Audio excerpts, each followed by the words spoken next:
que habíamos iniciado en la clase anterior y lo trataremos de coronarlo de la mejor manera posible. Es decir, en qué modo se puede hablar de una influencia de la revelación en la ciencia cristiana. Decir que hay una ciencia cristiana es una cosa que indudablemente tiene sus inconvenientes, porque no hay una aritmética cristiana, no hay una matemática cristiana en general, no hay una zoología cristiana, no hay una botánica cristiana, ni una geografía cristiana. Pero hay otras ciencias que sí han recibido una influencia de la revelación y han podido, diríamos, ordenarse, sistematizarse en función de esta influencia recibida del orden revelado. Por eso podemos hablar que de hecho existe una metafísica cristiana. Que la metafísica es una ciencia, pues, a mí que le he enseñado durante varios años no me cabe la menor duda, pero indudablemente hay algunos que dudan. Y la pregunta es esta: ¿por qué se duda? Y en función de un concepto que se tiene de la ciencia, en el cual indudablemente no entrarían dentro de la cientificidad una serie de disciplinas que tradicionalmente han sido consideradas como ciencia. Si la ciencia es un saber ordenado, sistemático, metódico, pues indudablemente se distingue así, a prima facie, del saber vulgar, el conocimiento común. El saber vulgar es aquel que nace de nuestra experiencia cotidiana con las cosas, pero que no obedece a un método ni a una sistematización ordenada de los objetos que se estudian o se consideran. Es indudable que en el saber vulgar están incodadas muchas de las ciencias que posteriormente se desarrollan con ese método y ese sistema al que hacemos alusión. Ha incoado una metafísica, ha incoado una matemática, ha incoado una zoología, etc. Todas las ciencias en alguna medida se inician en el saber vulgar o en el saber común, pero el saber científico se distingue del saber vulgar precisamente por esta, digamos, sistematización y ordenamiento metódico que se hace de sus conclusiones, de sus objetivos. Para el mundo moderno, la ciencia es fundamentalmente una ciencia de la observación. Y en lo posible esta observación responde a las exigencias de una lectura matemática de la realidad. Y lo que no se funda en la observación inmediata y no responde a una lectura matemática es considerado como, qué sé yo qué, como un conocimiento cualquiera. Algunos le llaman eso es filosofía. Y al decir filosofía consideran que la filosofía no es ciencia. La ciencia filosófica, la metafísica, la antropología, la ética, son ciencias. Indudablemente son ciencias que exigen, con todo rigor, un método y una gran precisión en el conocimiento de las cosas que se estudian.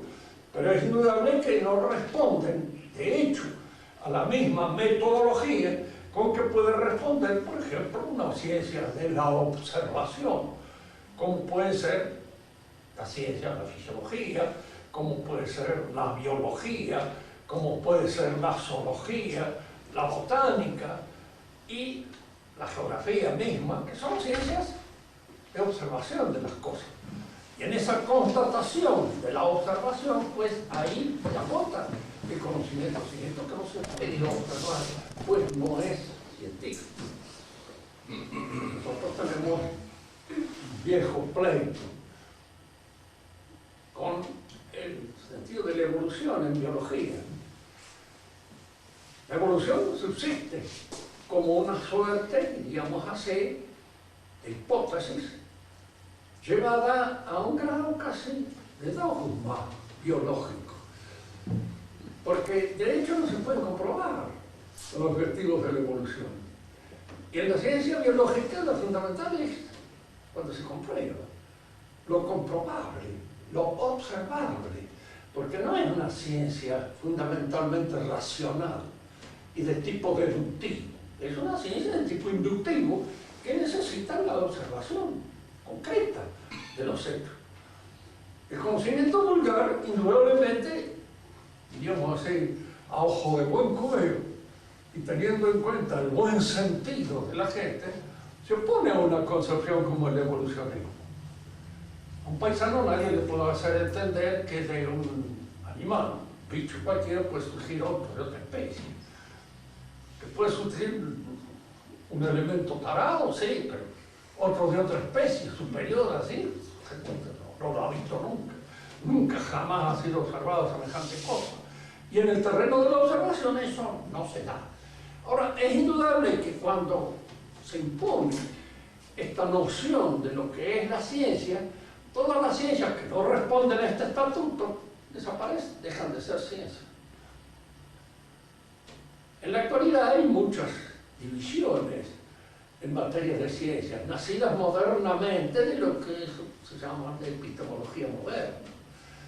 Yo considero así, sin exagerar mis condiciones para el caso, ni mucho menos, de que la clasificación de Aristóteles es la más completa, la más acabada, la más cabal, y la que responde mejor a todas las exigencias de un minucioso y considerado estudio de los objetos científicos. Esa distinción que hace entre teoría, práctica, poiesis, que nosotros no tenemos una palabra castellana para reemplazarla, porque las palabras que en castellano pueden reemplazar a la poiesis griega no dicen exactamente lo que se quiere decir. Y conviene a veces emplear, como se emplea muchas veces en todas las demás ciencias, el término griego. El término griego me indica, con toda tranquilidad, de acuerdo con nuestra experiencia científica, de que la poiesis abarca todo lo que es entre nosotros la técnica y el arte, incluidos. Y la ciencia lógica, que constituyen, cada una de estas ciencias se distingue de las otras por el orden que considera, el orden inteligible que tiene en consideración, en cuenta. Y esto no es una cosa absurda. Nosotros podemos estudiar el cuerpo humano y distinguir en él distintos aspectos, según el ordenamiento que allí consideramos. La anatomía es una ciencia, nadie lo niega, y la fisiología es una ciencia.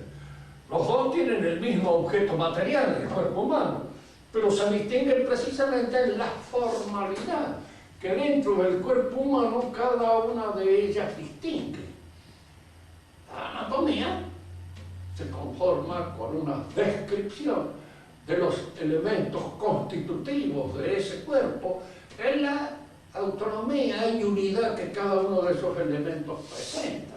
Y la fisiología considera un aspecto dinámico de esa misma realidad. La realidad es la misma, es el cuerpo humano, pero está vista desde dos perspectivas de conceptualización diferentes. Y cada una de estas perspectivas de conceptualización permite ver, permite observar una realidad distinta. Para Aristóteles, los órdenes que pueden ser considerados por la ciencia son de 4 especies. Primero, el orden que está inscrito en la naturaleza misma de las cosas. Cuando nosotros queremos estudiar la nutrición o la circulación de la sangre, nosotros no tenemos que inventar nada, tenemos que considerarlo allí, en el hecho, en la realidad, tal como ese orden se da en la realidad. Pues allí aparece y emerge ante nuestra consideración. Esta ciencia que nos descubre un orden inscripto en la naturaleza de las cosas se llama teórica en el pensamiento de Aristóteles. Siempre se han llamado teóricas. Estas son ciencias teóricas. Y fundamentales para todo tipo de conocimiento, porque todos los otros conocimientos dependen en alguna medida de un conocimiento teórico previo, que es el que les da fundamento. Pero el orden que yo considero, puedo considerarlo en mi misma conducta. No tengo que ordenar yo mi conducta para alcanzar un objetivo, un fin, un propósito. Si quiero recibirme, estudiar una materia, realizar una carrera, indudablemente tengo que ordenar mi vida. Y ese ordenamiento, ¿qué es? Eso es un ordenamiento de tipo moral. ¿Por qué tengo que vencer mi pereza? Tengo que vencer todas aquellas cosas que se oponen de alguna manera a la consideración, a la conclusión de ese propósito que tengo como finalidad. Todas estas ciencias que consideran ese orden que yo debo efectuar en mis actos libres se llaman ciencias prácticas. Y si nosotros queremos darle un término que sea más familiar para nosotros, diremos que son morales, o ciencias morales, en el sentido de que consideran el orden que el hombre realiza en sus actos libres para alcanzar un propósito determinado. Si hay un propósito final en la vida del hombre, si hay un propósito que de alguna manera encubre, ordena y dirige a todos los otros propósitos que tenemos, entonces ese propósito final, ese objetivo que nos proponemos como fin último de nuestra vida, es el que debe presidir el ordenamiento de nuestra conducta en el orden particular, personal, en el orden familiar y en el orden político. Por eso estas ciencias prácticas o ciencias morales abarcan lo personal, lo familiar y lo político. Están incluidas dentro de esta ciencia. Hoy es común hablar de ciencias, por ejemplo, del espíritu. Hay una división por ahí que aparece. Y ciencias de la naturaleza. Pero esta distinción es vaga. ¿Por qué? Porque el espíritu humano es naturaleza. De manera que hacer una distinción entre lo que es propio del espíritu y la naturaleza, esa es una distinción que se presta a confusiones, que no aclara con precisión el contenido de una y otra de las clasificaciones hechas. Se habla de ciencia de la naturaleza y ciencias sociales. Todas las ciencias son sociales, de hecho. Y la sociedad es una realización natural. De manera que esta distinción entre naturaleza y sociedad es una distinción también falsa, que no corresponde. Está inscrita, diríamos así, en el sistema kantiano, pero no en el clásico. Y de hecho es discutible si esta distinción precisa con exactitud la distinción entre uno y otro tipo de esta clasificación. Vienen las ciencias poéticas, que son todas aquellas que hoy se llaman también a veces preceptivas o normativas. Se suele decir en las facultades a las cuales ustedes concurren. Y por ahí se habla de ciencias normativas. Sí. Indudablemente enseñan normas, preceptos, para la realización de ciertos objetivos, para la construcción de ciertas cosas, para la realización de cierto arte. Todo eso sí, cierto, estudian preceptos, pero también estudian la práctica, las ciencias morales, también estudian normas, estudian preceptos, de manera que no se distingue, porque unos estudian preceptos y otras no estudian preceptos. No es una distinción clara, no es una distinción precisa, es una distinción confusa. Y en nuestra época la confusión es la que ha entrado en el terreno de casi todas estas especulaciones en torno a la ciencia como consecuencia de estar manejando una filosofía implícita falsa. Fíjense, de hecho hay una cosa, todos tenemos una filosofía implícita, aunque diríamos no seamos capaces muchas veces de dar cuenta y razón de los contenidos de esa filosofía. La aceptamos así como viene, a veces a través del periodismo, a través de las conversaciones comunes que se tienen con la gente. Pero cuando uno quiere tener una formación de cultura sólida, clara, precisa, hay que estudiar los elementos que constituyen esa filosofía y buscar precisamente aquellos que nos permiten ponernos en una posición clara frente a la realidad, precisa. Precisamente uno de los tantos deficiencias de la Iglesia actual es el manejo de una mala filosofía. El manejo de una filosofía moderna. Y uno dirá, ¿y por qué han abandonado la escolástica clásica? Hay un pecado en el hombre moderno, que es la cronolatría. El creer idolátricamente que lo último, eso es lo mejor. Lo que se ha dicho último. Fíjense que esto no se sostiene del pie por poco que se llame. Yo soy viejo, entonces debería creer que la vejez precisamente eso es el último beneficio que uno recibe. Eso es falso. Falso porque la vejez es una decadencia. Y de alguna manera esa decadencia se hace sentir y es lo último que a uno le acontece. Las últimas cosas que suceden pueden ser desastres, pueden ser catastróficas, pueden ser mal pensadas, mal organizadas, mal vistas.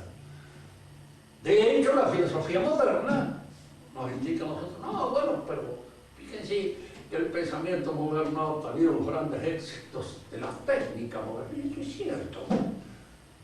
Pero eso puede estar con un mal pensamiento filosófico. ¿Sabes cuántas cosas han sido abandonadas?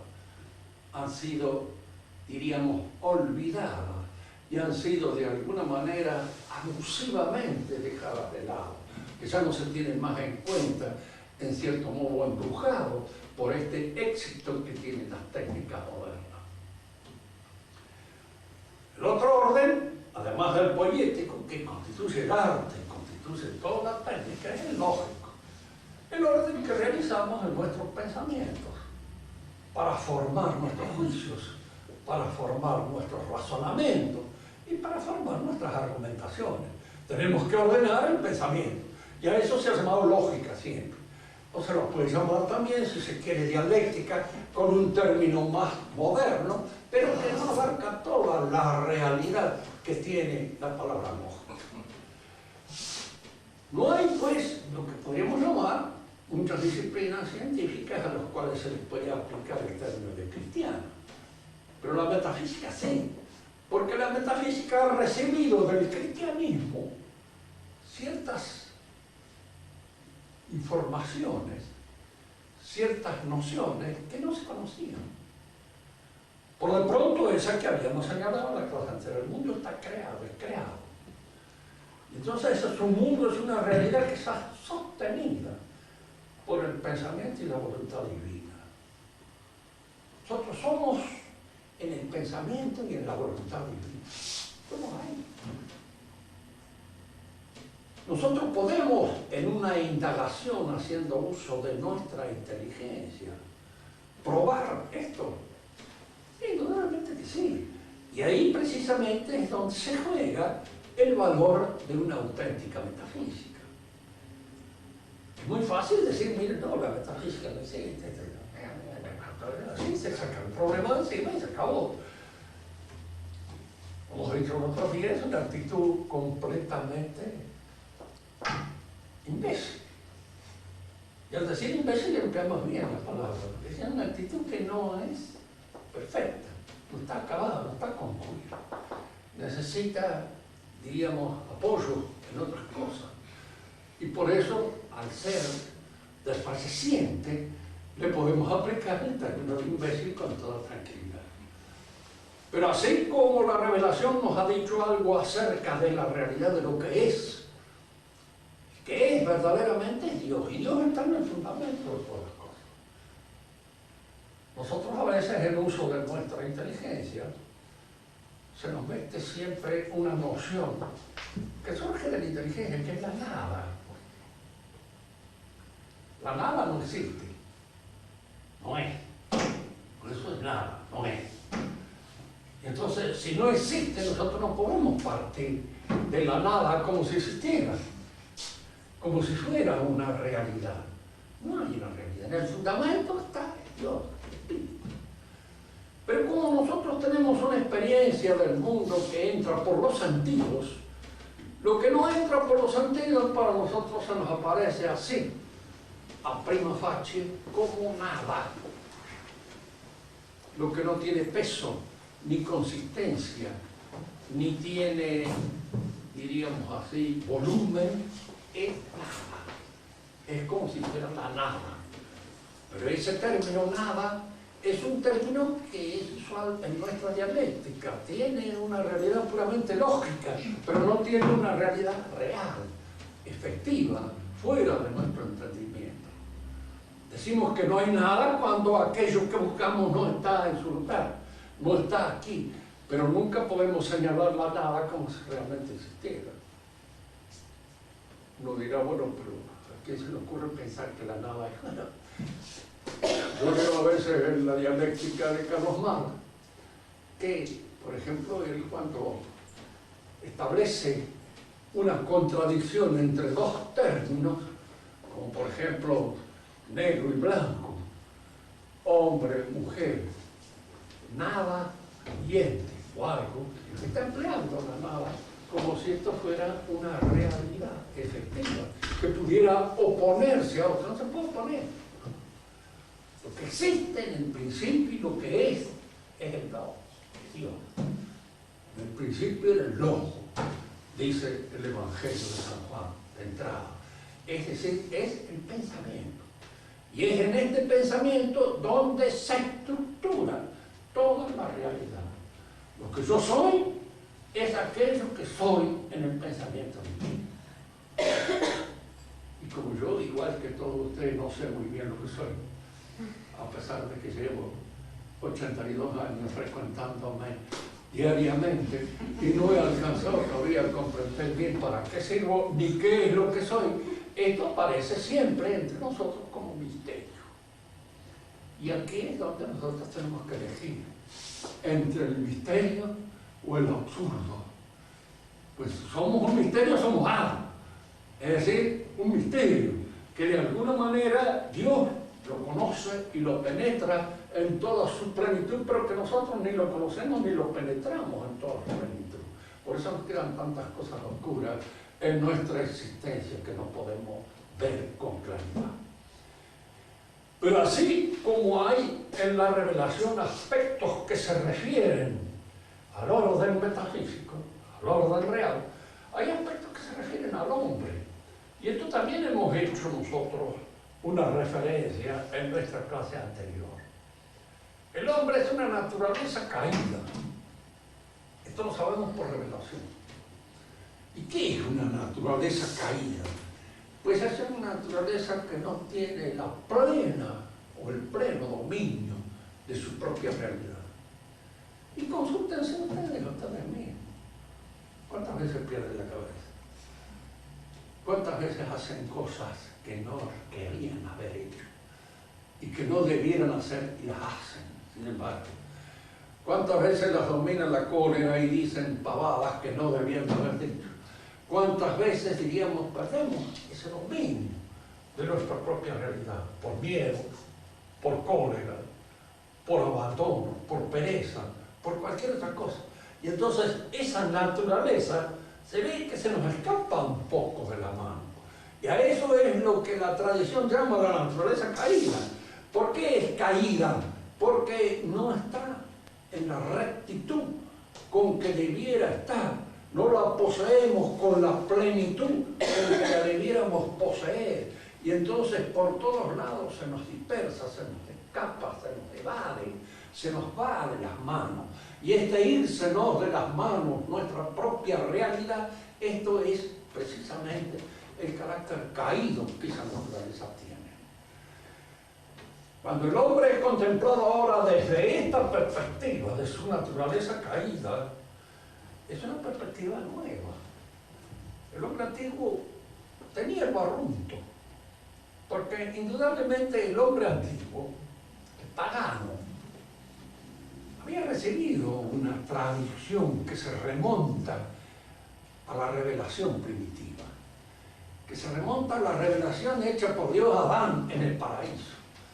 Algo queda en todos los pueblos de esto, Y quedan elementos que le diríamos son como rezagos de un naufragio, son como lo que queda de un gran naufragio que ha padecido el hombre. Quedan estas cosas. Si nosotros leemos a Platón bien, veremos que él tiene una idea de la caída del hombre, pero es una idea falsa, es una idea mal interpretada, pero tiene la idea de que el hombre es un ser venido a menos. Es un venido a menos, fundamental. Fíjese que este término muy nuestro, muy argentino, es un término que podemos emplear cuando nosotros nos referimos al hombre. Este venirse a menos, esto es lo que explica la caída, la pérdida de una situación mejor que se tuvo antes. Hablamos de una familia venida a menos cuando ha perdido su fortuna, cuando ha perdido toda aquella posición que de alguna manera le daba una situación mejor dentro del mundo en el cual se movía. Entonces, lo venido a menos es aquello en el cual uno siente la nostalgia de una pérdida. Y la nostalgia de un paraíso la siente todo el hombre antiguo. Si ustedes leen, por ejemplo, a los poetas griegos, se encontrarán allí esta referencia a las edades del hombre. La edad de oro, esa está en el principio. Después viene la edad de plata, después viene la edad de bronce, después la última de todas, la edad de hierro, en la cual, según la tradición hindú, es la que nos encontramos nosotros ahora. La edad del Kali Yuga, dicen eso, que es la edad del hierro. La edad en que los hombres han perdido una situación primordial que era mucho más completa, más acabada, y se encuentran sumergidos, diríamos así, en este caos de pasiones, en esta sociedad de anhelos que están explotadas precisamente por los managers que son los que la manejan, la dirigen y aprovechan nuestra concupiscencia para vivir y enriquecerse a costa de eso. Bien. Hay en el hombre entonces una idea del hombre que aparece aquí, a la perspectiva de la revelación como distinta y que me hace concebir la vida humana de un modo distinto. Si el hombre está visto en una perspectiva diferente por el pensamiento cristiano, lo estará también la moral, la ética. La ética cristiana es distinta a la ética pagana. Hay virtudes cristianas que los paganos consideraban prácticamente casi como vicios. Y hay virtudes paganas que el cristiano considera como vicios, que son virtudes a veces, dentro de la concepción pagana del mundo.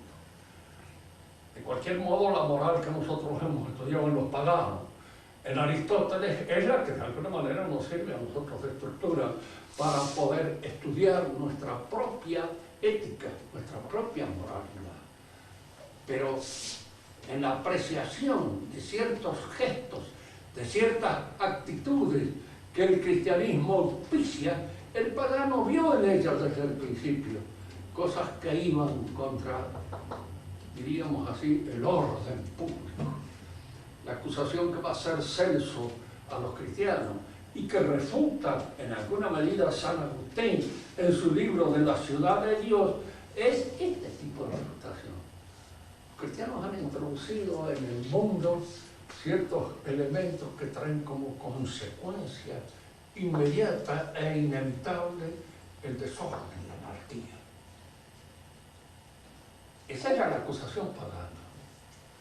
Y la acusación que se va a producir dentro del mundo griego, dentro del mundo romano, como un motivo para la persecución de los cristianos. Es su anomía, su falta de respeto a la ley. ¿Por qué? Porque hay en el cristianismo una idea. Y la se desarrolla bien. El santo está por encima de la ley. Cuando San Agustín explicaba a las monjitas del Carmelo cómo se ascendía al Monte Carmelo, decía entonces, Agustín, hay que vencer la concupiscencia de la carne, hay que vencer las presiones del universo, hay que vencer el orgullo, hay que vencer el amor propio, etcétera, etcétera. Y se llegaba hasta acá, el Monte Carmelo quedaba también mucho más arriba. se preguntaban, asustaban, bueno, muy bien. Y después, dicen que cuando hemos vencido todo esto, lo demás es amor. Y se va solo, porque hemos logrado aquella plenitud a la cual estamos destinados. Recuerden ustedes en la Divina Comedia, y si lo han leído, leanlo. Y si pueden leerlo, leanlo en italiano, porque los versos traducidos no sirven para nada. Y si los ha traducido Mitre, sirven menos todavía. Porque la traducción de Mitre, que era como general un gran poeta y como poeta un general de primera.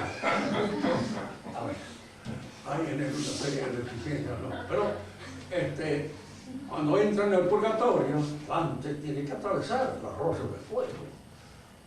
Y atraviesa el arroyo de fuego. Virgilio lo acompaña hasta ahí, que Virgilio es un pagano. Le está enseñando todo lo que el orden pagano sabía.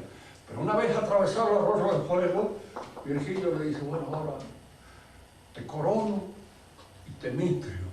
Es decir, eres un rey y eres un sacerdote, un obispo. Ya puedes entrar en el paraíso. Y ya en el paraíso no hay más ley que aquella que discurre del propio florecimiento del alma rectificada. Hay que ensayar mejor. El cristianismo nos enseña eso. Nos enseña que nosotros por la gracia vencemos el pecado. El que está en gracia no está en pecado. Y en la medida en que se mantiene en la gracia de un modo cabal, no lo podemos experimentar nosotros. El pecado está superado.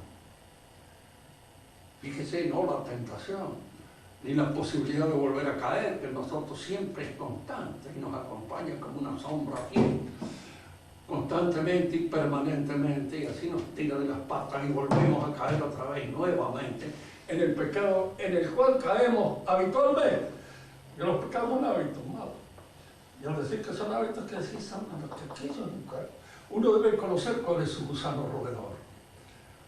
Dicen los buenos ascetas que uno se equivoca con respecto a veces a creer cuál es el gusano roedor de uno. Por eso es bueno tener una buena dirección espiritual que se lo revele y que de alguna manera le diga, no, mira, el defecto tuyo es este, no el que vos crees, sino este otro que es mucho más grave, que está más oculto que el que vos crees que es tu defecto principal. Bien, lo que importa ahora entre nosotros es esto. La ética cristiana es una ética distinta. Nos ayuda el pensamiento pagano a verlo. Pero los paganos vieron en el cristianismo esta inclinación a la anomía, es decir, a prescindir de la ley por superación. Pero una cosa es acá bien, prescindir porque ya la ley se ha hecho carne, ¿no? Y no se necesita más recordarla, y prescindir porque simplemente estamos en plena anomía y en plena anarquía. Hay dos cosas muy diferentes. Hay muchas cosas que ustedes, que son chicas bien educadas, no necesitan que se las diga. Ustedes van a un ónibus y a veces dice, ahí prohibido escupir. Ustedes saben que no deben escupir. Hay muchas otras cosas que tampoco se deben hacer en público. Uno lo sabe y basta. Diríamos, esa educación primera que entra en la familia y que es la educación de los epíteres, uno la tiene más o menos hecha y la tiene conocida y la tiene realizada, no necesita que se la repitan. ¿Para qué está la ley? Para recordarle a aquel que puede olvidarse de ella, de que debe tenerla en consideración y en cuenta. Y hay gente que indudablemente no la ha logrado superar. En el cristianismo existe esa tendencia a la superación de la ley. Se supera el pecado por la gracia, se supera el error por el conocimiento y la inteligencia de las verdades que uno debe saber. Las verdades auténticas, cabales, aquellas que interesan al fundamento de la vida y al orden que uno debe darle a la vida. Esas son las verdades que a uno lo apartan y lo separan del error. aun cuando pueda cometer errores en un montón de otras cosas que no tienen una importancia moral importante. Y luego está esta tendencia a la libertad. La verdad os hará libres. ¿Cuándo seremos libres? Cuando estemos en el cielo. Y libres de qué? Libres de toda miseria. Ya no habrá más congojas de carácter corporal. Ya no habrá más miseria en el sentido no solamente económico, en términos que son lo de menos, las miserias físicas, las miserias que vienen de la caducidad del cuerpo, las miserias, todas esas cosas el cristiano está destinado a superarlas. Entonces en la enseñanza cristiana hay aquella insistencia en esta superación. Y esto es lo que el pagano entendía, como que el cristiano se desentendía de la organización de la ciudad. Se desentendía del orden que regía la ciudad, porque trataba de superarlo. Es decir, este orden es bueno, bien, pero tenemos que hacerlo nuestro. Y al asumirlo en nosotros, entonces ya la ley no nos oprime, porque la ley está inscrita en el movimiento, en el dinamismo de nuestra propia naturaleza. Allí está la ley. Ese es. Si uno le pregunta a Santo Tomás, ¿qué es la justicia? Santo Tomás dice lo que hace el justo. ¡Pum! Se acabó la conversación. Lo que hace el justo. ¿Y quién es el justo? Pues el justo es aquel que ha alcanzado una perfección en la realización de sus actos que le permite realizar la ley en el acto mismo en que se manifiesta y se expresa como persona. La hace. Entonces, y sí, el justo, la justicia. Nosotros creemos que la justicia es aquello que señala el código. Pero no es eso. ¿Por qué? Porque los códigos pueden ser perfectos. La Constitución también, y los hombres es una porquería. Empezando por los jueces, y empezando por aquel que es el que debe impartir la justicia. Así que con eso no se arregla nada. Cuando se dice un país está constituido porque ha logrado implantar una constitución escrita, es falso. Si no están constituidos el orden de las virtudes que hacen a la realización de cada uno de nosotros y que permiten que se actúe justamente, pues todo lo demás es letra muerta porque no tiene vida en ninguno de nosotros. Fíjense que cuando yo enseño esto, y podrá aparecer el hombre que dice, es un anarquista. No, yo no digo que los códigos no sirvan. Yo no digo que las leyes penales no deben estar. No, sí. Pero aquel que las ha superado, aquel que las ha hecho suyas, ya no las precisa. Eso ya no las necesita. Si alguien me puede, ¿quién es el que no las necesita? El santo, el hombre que obra santamente. Y el hombre que obra justamente, ese ya no las precisa. En el cristianismo entra entonces todo este orden moral, la política también. Porque la política cristiana es distinta de la política pagana y de la política moderna, que es peor que la pagana. Porque es la política cristiana degenerada. Y una degeneración siempre es peor que lo que podríamos llamar una mala actuación de los hombres. El degenerado es el hombre que tiende a echar a perder algo que fue superior a lo que él aspiraba. Nuestra civilización es una civilización que trasunta, que traduce un cristianismo corrompido, un cristianismo echado a perder, un cristianismo mal vivido por los hombres. Y cuando Chesterton decía con toda esa genio que tenía para aplicar las cosas, dice, nosotros estamos sirviendo un montón de verdades cristianas que se han vuelto locas. Es decir, son verdades cristianas, pero arrancadas del quicio sobrenatural en que esas verdades deben darse, se vuelven locas. Por ejemplo, que el cristianismo nace, eso se lo he explicado muchas veces, la idea de que el matrimonio es la realización de dos voluntades libres. el hombre y la mujer que se unen para el matrimonio. Y lo hacen en un pleno consentimiento, cada uno de ellos por amor al otro, o porque fuere, pero en un pleno conocimiento de los que contraen el lazo. En el orden antiguo el matrimonio era algo que dependía de la familia. Quien lo hacía era la familia, no el individuo solo. No se le preguntaba, si ¿te gustaría casarte con fulano tal? No. Estaba ya destinado a casarse con fulano tal desde el comienzo.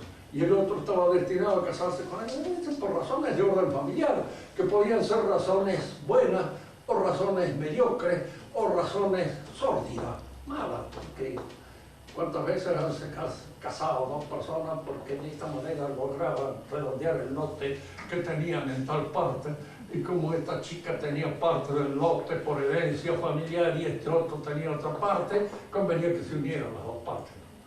Y así se casaban a veces entre miembros de la misma familia para no perder el lote que era del patrimonio familiar. Esto se hacía, ¿quién? El cristianismo introduce la idea esta de la libertad de los contrayentes. Si nosotros estudiamos la historia del cristianismo, nos damos cuenta de que no siempre esto se mantuvo claramente. En la Edad Media todavía las familias seguían teniendo un peso tremendo. Y una chica sí se casaba de alguna manera cuando la familia todavía se sigue eso. Y es bueno que se siga. ¿Por qué? Porque, bueno, a veces lo que podríamos llamar los devaneos puramente eróticos de la gente salen a ser muy caprichosos y no conducen a nada bueno.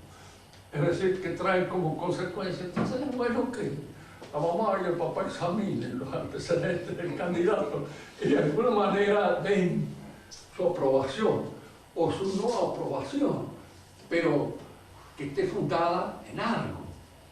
Y de alguna manera esto es un acuerdo, porque al fin de cuentas somos sociales. Y no podemos prescindir en nuestras disposiciones totalmente del ambiente que nos rodea y de la presión de ese ambiente. Es bueno consultar a los padres. ¿Por qué? Porque, en fin, tienen una cierta seguridad de las cosas y las ven, diríamos así, sin la obsesión a veces del mentejón, que suele estar bien amarrado al palo del corazón, como dice la milonga. Y de alguna manera tiene algo de milonga también, en el sentido de que muchas veces es una mala inclinación, es decir, una inclinación puramente pasional, que no conduce a nada bueno. El hombre es un animal racional, y lo es siempre. Diríamos, a veces cuando uno festeja a una niña y le da a entender de que hay razones válidas para casarse con ella, no quiere saber nada de las razones, quiere el elemento pasional nada más. Es decir, que uno así por encima de cualquier cosa sin tener en cuenta el valor que uno puede encontrar en esa pasión, y el valor se encuentra a través de la inteligencia. Es mi razón la que me dice que esta chica vale algo y tiene una cierta importancia y una cierta categoría que me permite llegar a una buena relación con ella. Fíjense que eso de que uno se case también dentro de ciertos círculos es muy lógico. Es muy difícil que nadie de ustedes se enamorara de un animal de esos así que no saben ni escribir, por bonito que sea. Porque claro, hay un aspecto en la relación del hombre y la mujer que es dialógico. Si yo no puedo conversar con este animal de nada, y fuera de que has hecho el puchero, o no lo has hecho, fuera de ahí no es capaz de conversar nada, no es capaz tampoco de atraer el consentimiento de una muchacha que tiene ciertas condiciones. Y ustedes lo van a ver, por desgracia, ustedes mismas, como el panorama se les complica en la medida en que son más inteligentes y tienen más desarrollo cultural, porque entonces exigen más. Y de alguna manera esa exigencia está fundada en el orden del conocimiento, del saber, en el orden de las aptitudes y de las facultades del espíritu, no solamente del elemento corporal. Lo que decíamos es esto: el cristianismo introduce esta situación dentro del matrimonio, y esa situación va a dar nacimiento a lo que hoy se entiende por el amor libre. Es decir, el amor libre, nosotros nos juntamos por un tiempo más o menos determinado por el mantenimiento del eros, porque en cuanto ese eros pasa, porque es caprichoso y se va, viene, va, anda, nos rejuntamos y asunto arreglado. Allí es donde el amor libre aparece como un enloquecimiento de esta idea cristiana que está en el fundamento del matrimonio. Hay muchas otras ideas cristianas. Les he dicho ya en alguna otra oportunidad que la palabra secularizar significa convertir al orden del mundo, al orden natural, al orden del século, un bien que pertenece de hecho a la Iglesia.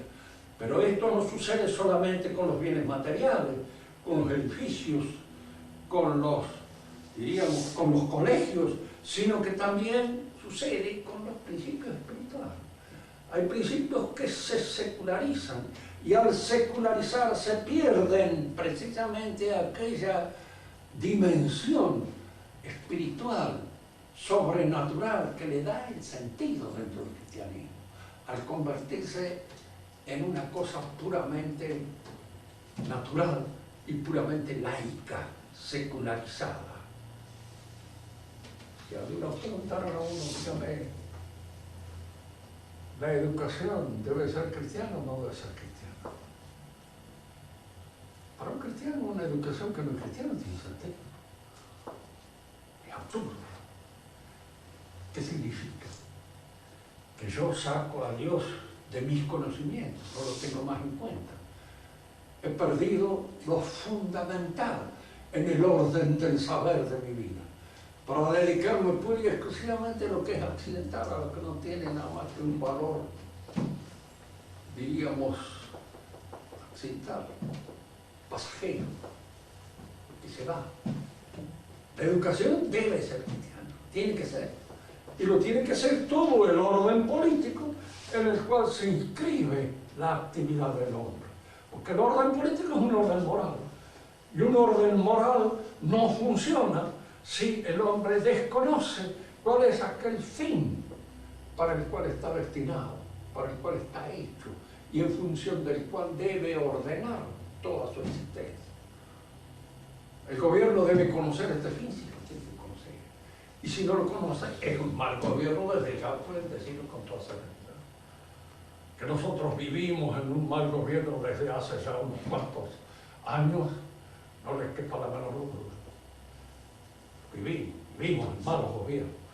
Porque hacen lo que pueden, bien, mientras tanto tengamos agua, tengamos luz y tengamos algunas cuantas cosas que hacen al bienestar físico y corporal. Bueno, por lo menos se cumple con algo, pero carecemos de aquello que es lo fundamental y que es el ordenamiento total de la vida humana a ese fin para el cual el hombre está hecho. El cristianismo, en un comienzo, y aquí vamos a empezar lo que vamos a seguir con más detenimiento en la clase que viene. El cristianismo nace en Palestina, dentro del mundo hecho y formado a la luz del pensamiento y de la religión hebrea. Ahí nace. Allí surge el Mesías, allí aparece nuestro Señor Jesucristo, y allí funda nuestro Señor la Iglesia. Pero en la fundamentación de la Iglesia, les he dicho en otras oportunidades, Él no la funda sobre el pueblo judío. Fíjense que el pueblo judío es el pueblo elegido por quién, por Dios. ¿Para qué? Para que de él naciera el Mesías. Pero el Mesías no lo toma como base de la constitución de su iglesia. La iglesia no es simplemente la continuación de la sinagoga. Las autoridades del pueblo judío no son convocadas por nuestro Señor para constituir la iglesia. Él convoca a Pedro, convoca a Juan, convoca a Andrés, convoca a Mateo, convoca a todos aquellos que van a constituir la primitiva iglesia, pero los convoca, los llama, porque son los elegidos de él. Y son sus elegidos personalmente, por lo que personalmente son y por lo que pueden llegar a ser gracias a la inserción del Espíritu Santo dentro de ellos, pero no convoca al pueblo judío. El pueblo judío queda resentido por esto. Y dice que el resentimiento de ellos es el resentimiento lógico de un pueblo que se sabía elegido y que cuando viene aquel que de alguna manera es el anunciado, es el esperado, esto no lo tiene en cuenta. Prescinden de él. Es decir, el enojo es naturalmente explicable. Es explicable. Como es explicable naturalmente lo que dice Caifás cuando se preguntan: ¿es necesario o es mejor que muera un hombre y no que todo el pueblo tenga que sufrir las consecuencias de este acto contra el Imperio Romano? No es cierto, eso está bien. Si el hombre que tiene que morir fuéramos cada uno de nosotros para salvar al resto del país, me parece lógico. Porque se comete un deicidio y esa es la falta de visión precisamente de ellos. No lo vieron a Cristo como el Mesías. Y al verlo en alguna medida que podía ser el Mesías, ellos pensaron en su orgullo que no debía ser el Mesías porque no tenían en cuenta al pueblo judío. Y al no tener en cuenta al pueblo judío, el pueblo judío lo rechaza como Mesías. No admite su mesianismo, no lo considera el Mesías. Decimos entonces que el cristianismo nace dentro de la civilización hebrea, pero no la toma como base y como fundamento de la organización, del orden civilizado cristiano. Va a tomar a Roma. Pedro se traslada a Roma, y al trasladarse a Roma elige a Roma, y al elegir a Roma elige como idioma de la proyección del cristianismo el latín y no el hebreo. ¿Por qué elige el latín y no el hebreo? En razón precisamente del carácter universal de la prédica cristiana. Nosotros podemos preguntar, pero el latín es el idioma de los latinos. No es universal. Nosotros podemos responder, sí, es universal. ¿Por qué? Por la ciencia y por la filosofía. Cuando un idioma ha sido ejercitado en el uso del pensamiento filosófico o científico, se universaliza en función de los conceptos que constituyen los elementos propios del pensar filosófico y científico. No es universal el lenguaje nuestro de la matemática. ¿Hay hoy un pueblo que pueda trabajar en matemáticas sin apelar a nuestros signos matemáticos? ¿Existe? ¿No? ¿Por qué? Porque el lenguaje matemático es el lenguaje de los conceptos universales propios de la matemática. Y ese lenguaje se impone a todo. No es lo mismo decir de un hombre que es un animal racional que decir de un hombre que es Adamar, el rojo, o aquel hecho fabricado de la tierra roja. Porque eso es decir algo que tiene una relación con el folclore judaico, con el folclore hebreo, pero que no expresa un concepto universalmente aceptable por toda inteligencia que haya sido más o menos ejercitada. Y en el caso de animal racional, sí, pues hay un género y una especie, y cuando cada uno de nosotros hemos aprendido lo que es género y lo que es especie, entendemos que esa es una verdad que vale en el Japón, que vale en la China, que vale en cualquier parte.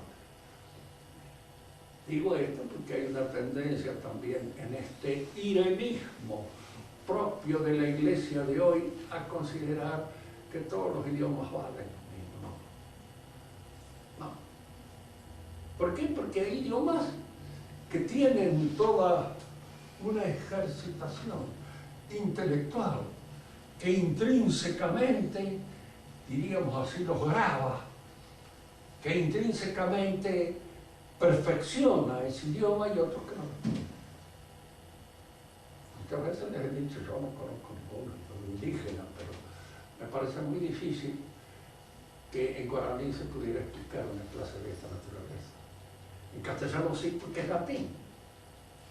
¿Y por qué? Porque tiene los 2000 años del cristianismo y detrás los 500, 600, 700 años del peganismo greco-latino que están sirviéndole de base y que han sido, diríamos, el resultado de una ejercitación constante de la mente en el trabajo de la filosofía y de la ciencia.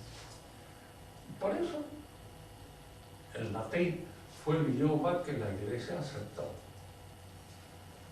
En la clase que viene hablaremos ya más detenidamente de cómo la política pagana choca en un principio con el cristianismo, pero cómo poco a poco el cristianismo va acercándose a esta política y va, diríamos, extrayendo de ella aquellos elementos recuperables, aquellos elementos verdaderos que el cristianismo acepta e incorpora a su civilización. ¿Quieren hacer alguna pregunta? Cuando estabas hablando del esquema aristotélico, ¿no es cierto? ¿Cuándo? Cuando hablabas del esquema aristotélico de las ciencias, Ajá. que todos tenemos que ordenarnos moralmente para alcanzar un fin, ¿no es cierto? Sí. ¿Hasta qué punto el Estado en su organización política puede influir justamente en ese fin que debe alcanzar el hombre? Desde el punto de vista también, ¿no es cierto?, sancionatorio, o es solamente un ejercicio individual que debe hacer él. No, claro. En primer lugar, el hombre es social.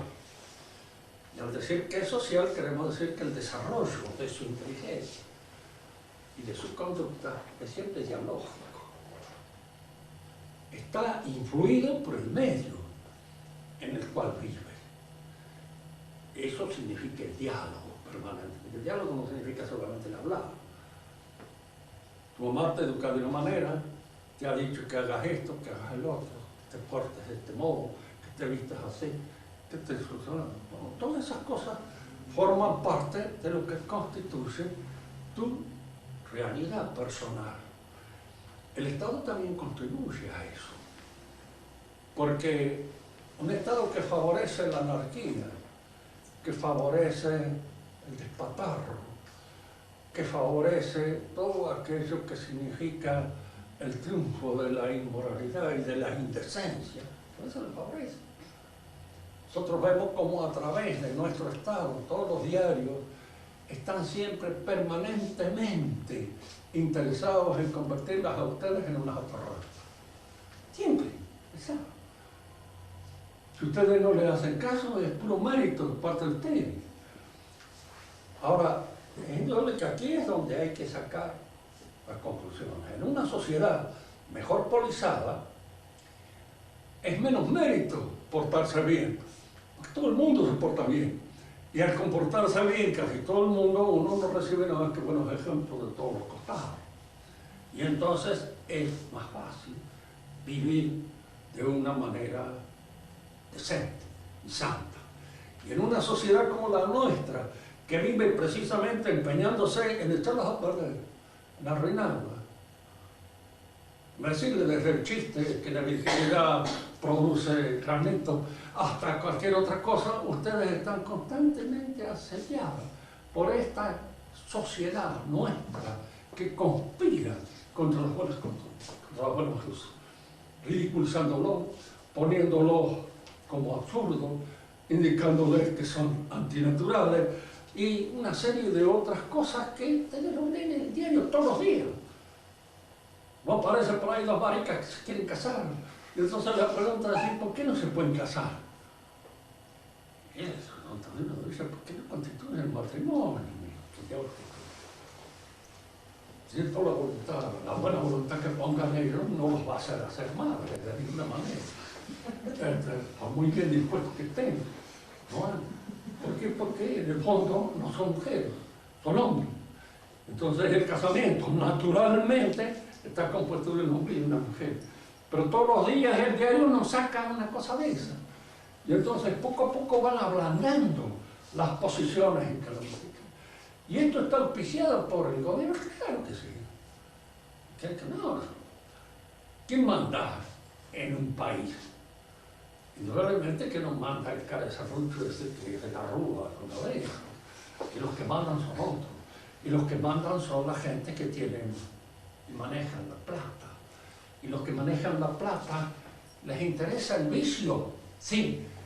¿Por qué? Porque el vicio compra. El vicio compra.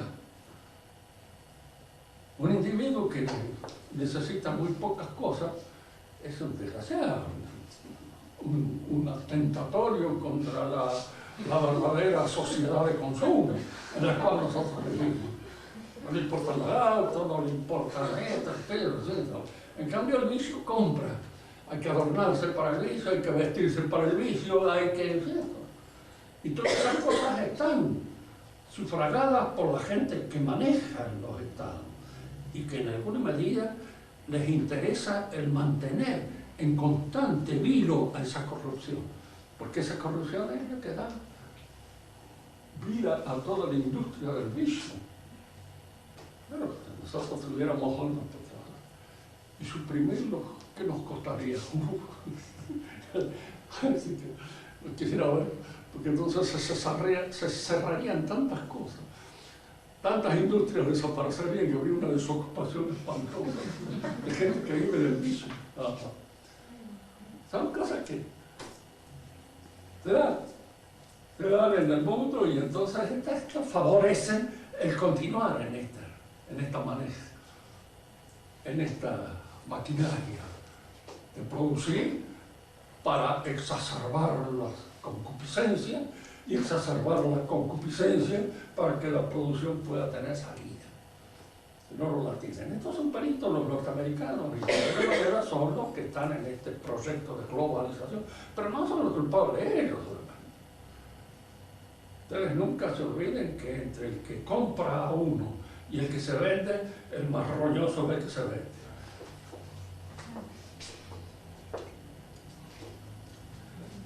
Otra pregunta. Y esto aplicado más al aspecto sancionatorio del Estado, ¿no es cierto? A la sanción que te impone el Estado cuando uno obra mal. Derecho penal, como quieras. Claro. Bueno, no, el Estado tiene todo una legalidad penal con el objeto de salir al encuentro de los inconvenientes, de los crímenes, de las malas disposiciones de la gente, etcétera, etcétera. Y a veces de las buenas disposiciones de la gente, que también son condenadas en un momento determinado. Pero ¿podría el Estado, o sea, debería el Estado penar el acto mismo o toda la elección de vida de ese hombre? Porque evidentemente el hombre, para llegar a un estado delictivo, tuvo que optar antes por el vicio, ¿no? Y el Estado, ¿hasta qué punto puede inmiscuirse ahí? No entiendo muy bien la pregunta. Cuando el Estado sanciona una mala conducta, ¿no es cierto? Sí. ¿Debe sancionar el acto en sí mismo o debería toda la elección de vida para que llegara a ese acto? ¿Hasta dónde puede entrar el Estado en eso? ¿Hasta dónde debe entrar? Eso es claro. Depende. Hay ciertas cosas que quedan libradas, diríamos así, ya no al juicio del Estado, sino, por ejemplo, al juicio de la Iglesia. Por eso la Iglesia es necesaria, porque el Estado no puede penetrar en la intimidad del sujeto. En la intimidad del sujeto penetra la Iglesia, nada más. Es el único que penetra. Es decir, es el único ser ante el cual yo puedo corregirme de un mal pensamiento. Porque suponete que todos tus pecados sean puramente mentales, como sucede muchas veces. Sí, pecados mentales. Entonces, ¿quién te los corrige? ¿Quién está? El Estado no puede meterse. En primer lugar, porque vos les darías poder espiritual a un montón de gente que no está preparada para tenerlo.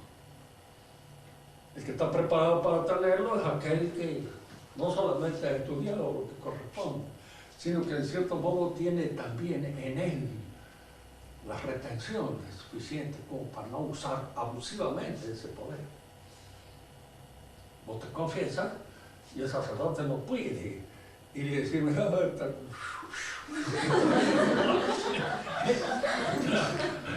puede decirlo. Y está retenido por una fe que nosotros confiamos en que sí. Puede ser que alguno no esté retenido, bueno, entonces estamos fritos, porque ya no podemos confiar en él. Pero el que ha sido educado para mantener esa retención, la tiene, porque el temor al infierno es grande. A Dios, pues yo lo siento. ¿Sí? Y hay muchas cosas que gracias al temor al infierno no las he hecho. Claro, porque uno muchas veces se encuentra de alguna manera en la situación de querer cometer errores. ¿No? Por eso la iglesia sirve y está. Siempre ha sido la religión eso, sí, el objetivo. Pero la que lo cumple mejor es la religión, la única, la nuestra.